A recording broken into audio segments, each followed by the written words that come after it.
here. We're gonna tap in. We're gonna get at it. This I call us soul. I call us soul sister number one, two, three, four, and five.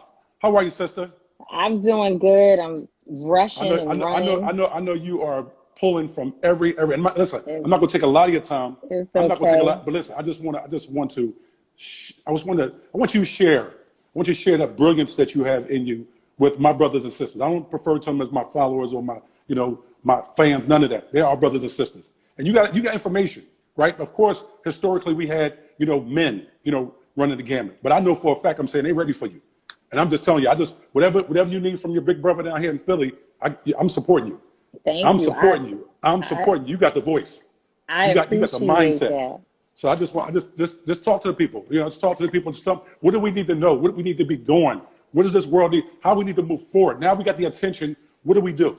Yeah, there's so much that has to happen. I see my brother Arturo on here talking about the architects of freedom, and that's literally the name, the title, the honor that we are bestowing upon folks who want to be in this movement, who want to work with Until Freedom, our organization, folks who are ready to take up this new charge. Now, we know that there's nothing new under the sun, as our parents would say. Yes, ma'am. The movements are not new, the fights are not new, but our energy is revitalized. We saw that across this country and across the world. And I think that, we have a responsibility at this point to keep it going. I don't Mm-hmm. believe that that means we have to stay in the street. I think that, of course, if people want to protest, they should. I'm joining protests tomorrow and all throughout the weekend. And so, if people want to be out there, they should. But this is no longer, as my brother Arturo will say, it's no longer a black issue. It's not a black parade. It's Right. not a black issue. We are attempting to dismantle white supremacy. And the other day I was listening to my son, my partner at Until Freedom, talking about how difficult it is for black people, almost impossible to dismantle white supremacy on our own.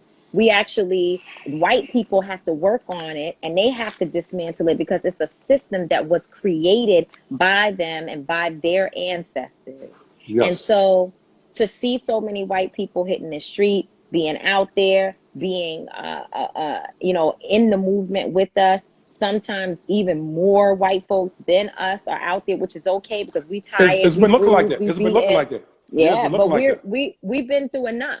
Mm-hmm. We've been through enough. We've done enough. We've been through enough. We've struggled enough, and we tired. We is tired. We But tired for real. yeah, Yep. we is tired. But at the same time, our people are ignited as well. Young people are out there, and I'm just excited to be a part of this period in history because Mm. I understand that we have the ability in this moment to really shift America. And so much of that is already happening. We've got these people going crazy. They don't know what to do, with us, and the fact that we keep coming back and so many are coming out with us. I would just say, I'm sorry that I have to run, but I'm with my mom tonight. My Yep. Yep. mom, I need to be here with her. Yes. Um, and so, I would just say that while we're marching, because marching is good and protesting is good, and we have to continuously protest. Someone asked, what do I think about kids protesting? Absolutely. And that's why I tell folks to find organizations and groups that you can work with because we don't need to have people out there who are detractors starting drama and nonsense around us, throwing bricks, turning over cars, and doing things that will put little children in danger. So you want to try to find people who are going to be out there on the front lines that you can trust, people that you want to work with and that you believe are going to try to organize. Of course, we're always going to have situations. None of us can control it, but you want to get with good people Right. and not just think that, being a protester is just some lackadaisical affair. It's actually a science to it. It's a science to being in a resistance movement. Mm-hmm. But I think that the main thing that we have to understand and be focused on in this moment is that while we're marching, we have to ensure that we march down some particular streets. The first street I would say is that we have to fill out that census form.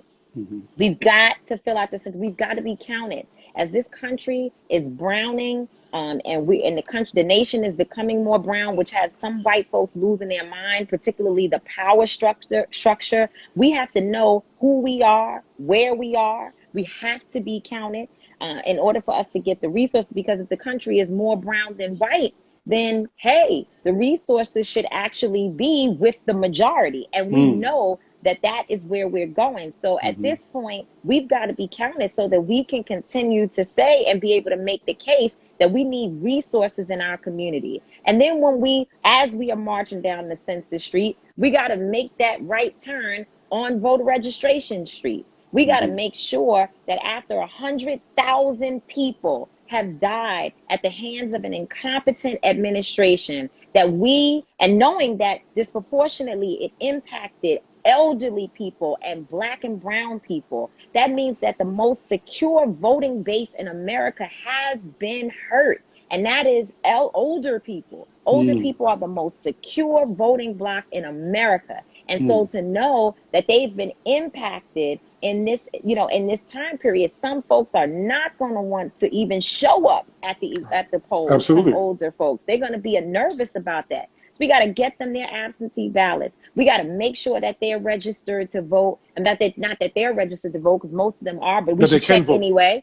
We should check anyway, but make sure that we make it accessible for them to vote, because these people are going to cheat, they're going to lie, they're going to steal, they're going to do everything that they can to maintain power. And if our people are disenfranchised, then we have a responsibility not to go to the polls by ourselves, but to bring 6, 7, 8, 9, 10 people with us. So there's no doubt that we're secure. We're secure. And in addition to that, there are people who live in states that are formerly incarcerated, whose voting rights have been restored, or their voting rights have always been intact. They need to be registered. So you got to do some real research. And then lastly, you can't just register and put the paper down and go home.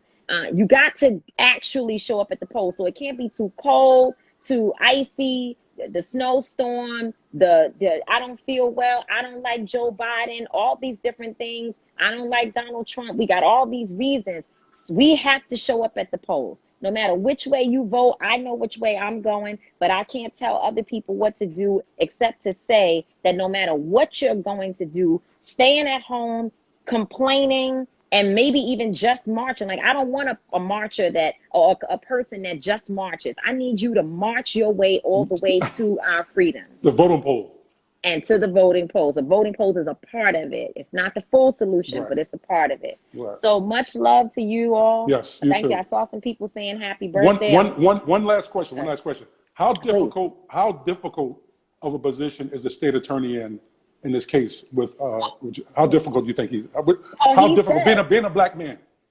He said that it's going to be hard to get an actual a conviction, because it is. Because the system is broken. Systemic racism is running rampant through courtrooms, courthouses, state houses, city council buildings, mayoral offices. I mean, white supremacy exists, and it is palpable, and it's palpable, and it's deeply embedded. So it's going to be very difficult for a system that was not designed to hold police officers accountable for killing Black people. It's going to be difficult to make that happen. But at the end of the day, if we do what we've been doing, which is to stay in the streets and we got people speaking from the streets, you got corporations saying this ain't right. I saw what happened with the NFL today. The country is changing. It's all about whether or not you, as a person, instead of saying where's the leader and who's in charge, you're the leader. Get out there, get in pull your it, sleeves and up. help to Pull your make sleeves it up. happen. Pull your sleeves up. That's right. I appreciate you. Listen, thank you. Wish you see your mom. You know what I mean. I know you're taking care of her.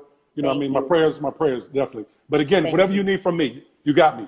Charlie, I appreciate you. Whatever you need from me, you got me. I'm just telling you. I'm signed up. Totally. Thank you. Be blessed. Be blessed, sister. Thank you. Love to you all. Bye-bye. Be blessed. Be blessed.